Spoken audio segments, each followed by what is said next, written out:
This lecture is about what happens when Christian missionaries arrive during part 2 and part 3.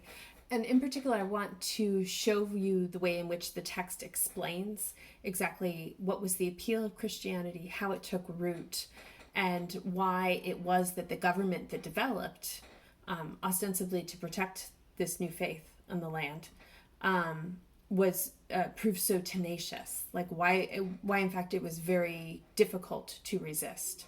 This is particularly going to be a question for someone like Okonkwo, who really thinks at all times that this should just be resolved by by military response, right? And why is it that he's not able to get more people in his own tribe, in his own village, to be aligned with him on that?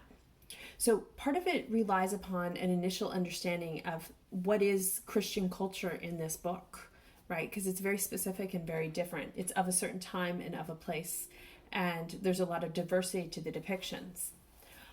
We get a first sense of Christianity if we look back at Nwoye, right? So on 147, we have a description of Nwoye hearing Christian missionaries in his village for the first time, and what exactly is his resonance to it. This is nice because it's not about a utilitarian purpose at this point. It's really about the ways in which feeling and emotion, that there were empty spaces in Nwoye to which Christianity appealed, right? So to actually give that credit to the faith itself. So in the last paragraph on 147, and this is the last paragraph of chapter 16, for those of you with ebooks, there is a description of the audience response to missionaries coming and explaining a little bit about what their faith is. And most people are just walking off and they're like, this makes no sense whatsoever. But there was a young lad who had been captivated. His name was Nwoye, Okonkwo's first son. It was not the mad logic of the Trinity that captivated him. He didn't understand it. It was the poetry of the new religion, something felt in the marrow. The hymn about brothers who sat in darkness and in fear seemed to answer a vague and persistent question that haunted his young soul, the question of the twins crying in the bush, and the question of Akimafuna who was killed. He felt a relief within as the hymn poured into his parched soul. The words of the hymn were like the drops of frozen rain melting on the dry palate of the panting earth. Nwoye's callow mind was greatly puzzled, right? For someone like Nwoye, right, Christianity offers a way to renew and to understand his place in the world differently, in a way that is ultimately more satisfying. And so I think it's really important that that's the place where we start from, right, is the ways in which this Christianity really meets an authentic need in some of the people who come to it. But then there's also the question of how it functions for people who might be cast off. 1 second. Okay, sorry, had to answer a question. So if we look at the Oso, right, on 154, first of all, how did we not know that they existed? Right? So if you get, it's on 155. How is it that we got all the way through part 1 and didn't realize that there was a whole group of outcasts living in the village who were treated as untouchable people, right? Like, how did that never come up? And yet here it does. And that this is one of the people, the types of people who form one of the first constituents of Christianity. These are people who've been rejected by their own and for whom Christianity offers an opportunity for an improvement over their conditions. It also offers an explanation for something that they deeply feel, which is that they are not worthless, right? And in fact, the whole approach for the first African Christian minister to the community, Mr. Kiayaka, is that he says to everybody else who's disturbed to have these people as part of their congregation, no, this isn't something we suppose we can accept. This is why we're here. We are here to elevate the weak, like that's the point. And that strength of conviction actually largely explains why everybody doesn't just disappear and go home and decide that this is nuts.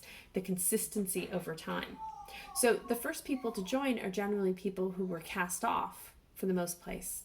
But then it starts to get a little more traction. And a lot of that traction is really due to the strategies supported by Mr. Brown.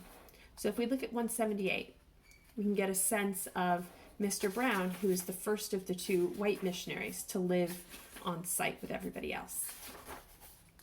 Okay. So, oops, is it 178. Sorry, I was going to the wrong page. 178. So, Mr. Brown basically is very careful, and he's very aware of the politics of the situation of living in an area where he doesn't represent the majority viewpoint. And he also seems to be somebody who is self-reflective and who can recognize the value of what already exists. He doesn't automatically dismiss it as irrelevant and wrong, right? He's in fact trying to point out the ways in which it might be a rehearsal for that which he offers, right? That's really his way of understanding what he's doing. So there's this great expression on 179 where Mr. Brown has an ongoing conversation with Acuna, who's a high-ranking person in the local village, in which every time they see each other, they have these long philosophical conversations about what their religions mean. And the result of this is that Mr. Brown is really making a very concrete attempt to learn as much as he can about the religion that's already present. And he does so in order to try and translate Christian concepts in ways that his flock will understand, but also as a way to figure out strategically what is going to be most or least effective at persuading people to become Christian. Remember, at this historical moment, unlike now, right? It is nearly universal among Christians at this historical moment in the late 1890s, early 1900s, the sense that to convert people was essential because it was to save them from hell, right? If you believe the only way you can go to heaven is if you know about and have accepted Christianity, right? To withhold that information or to not pitch it as vigorously as possible would be to forsake your fellow humans, right? So Mr. Brown really feels like this is necessary, and he's trying to figure out the best way to do it, right? So the quote on 181 is that Mr. Brown learned a good deal about the religion of the clan, and he came to a conclusion that a frontal attack on it would not succeed.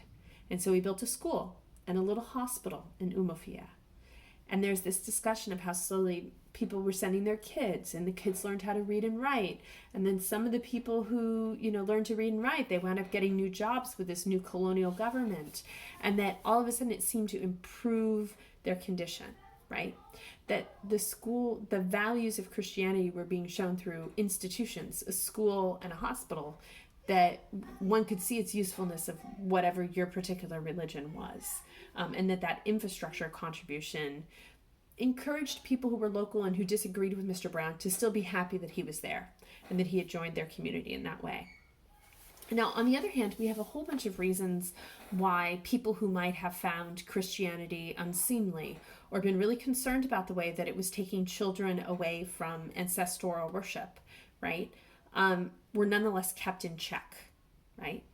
So, for example, like the fact that Christians started out by taking the cast-offs, that's not going to attract a whole lot of animosity from Umofia because they don't really care what's happening with the cast-offs, right? So that step kind of made them give them an opportunity to get used to the Christians.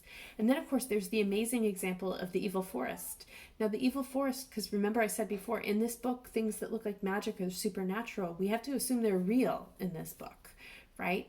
And so the fact that the Christians could build a church in the midst of the evil forest and that church could continue to stand seemed to many of the Igbo people of Umofia, right? They're looking around and they're saying, wow, that must mean there's really some really strong magic there because it's able to resist what normally happens in that kind of environment.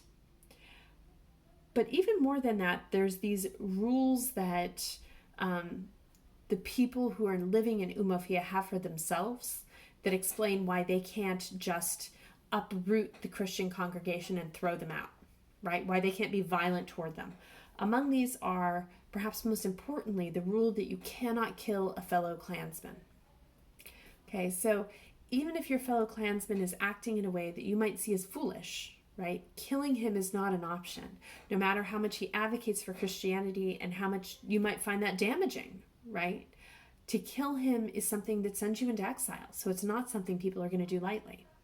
The other is a specific religious tenet that's anchored by a series of proverbs, which is the idea that it's a very bad idea to get between the the gods and the target of the gods' wrath, because you might get hurt in the process. In other words, there's a conviction that the gods can handle their own affairs. And so the gods will either let the church stay or will not let the church stay. They will either kill the person who tries to destroy the python, or they will not. And that it is, in fact, would be inappropriate to take on the task of the gods, because that would suggest that you didn't believe that they could manage their own affairs. This goes for even further as the church, it becomes clear that regardless of the sincerity or lack of sincerity of the people who are participating in worship, right, that whether they meant to or not, the existence of a Christian church in this community has also provided a way to justify the colonial government's encroachment into tribal affairs. Okay, that anything that seems to protect the church becomes permissible, right? And so the government is able to move closer and closer and get more and more assertive in its claims, so long as it does so ostensibly for the protection of the church. And this is going to prove really, really difficult for Okonkwo and others to handle, simply because they work on the principle that they should never refuse a call, right? That if it would be unseemly and unmanly to refuse to visit and talk with colonial authorities if requested. Okay, this sense that they would have to be something other than themselves to go into hiding is what ultimately is going to leave them very vulnerable, right, to the unexpectedly harsh retorts of the colonial government, and to the reality, right, which is that some of their own clanmen are going to be among those who are doing the will of that colonial authority, tutored at the Christian schools, presented for jobs to the colonial government. The people of Umofia no longer have to fight just a colonial authority. They have to fight themselves as well, right? And this is going to create a mind-boggling amount of tension that's going to come to a head in the final scenes.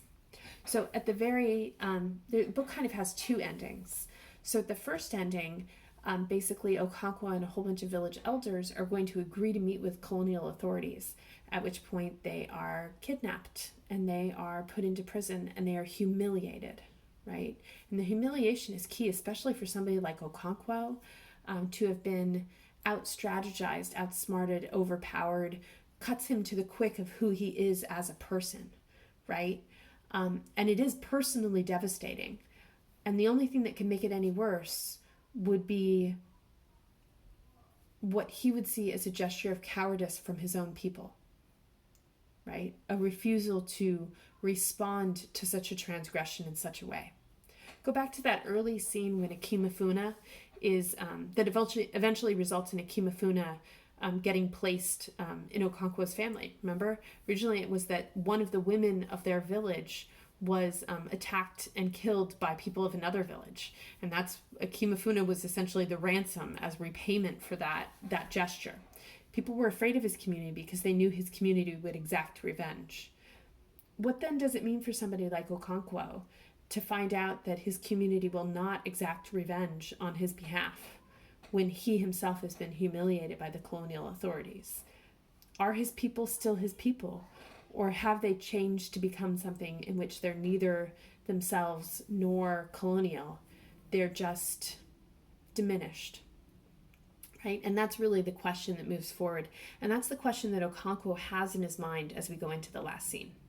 Okay, so what I'd like you to do is go ahead over to the discussion section. And what I want you to do is I want you to bring it together. One of the things that Okonkwo's uncle says is a proverb that says, never kill a man who says nothing. Never kill a man who says nothing. What I want you to do is kind of pull out that proverb a little bit and explain what it means or what you think it means in terms of the text and where else in the text it might apply other than in this one moment. So there'll be a couple of options about how you can respond to it, but please go ahead and do that now and then come back in order to go through the last couple pages of the novel so that we can make sure you understand all of the details of what happens in that super duper dense scene. Okay, thanks.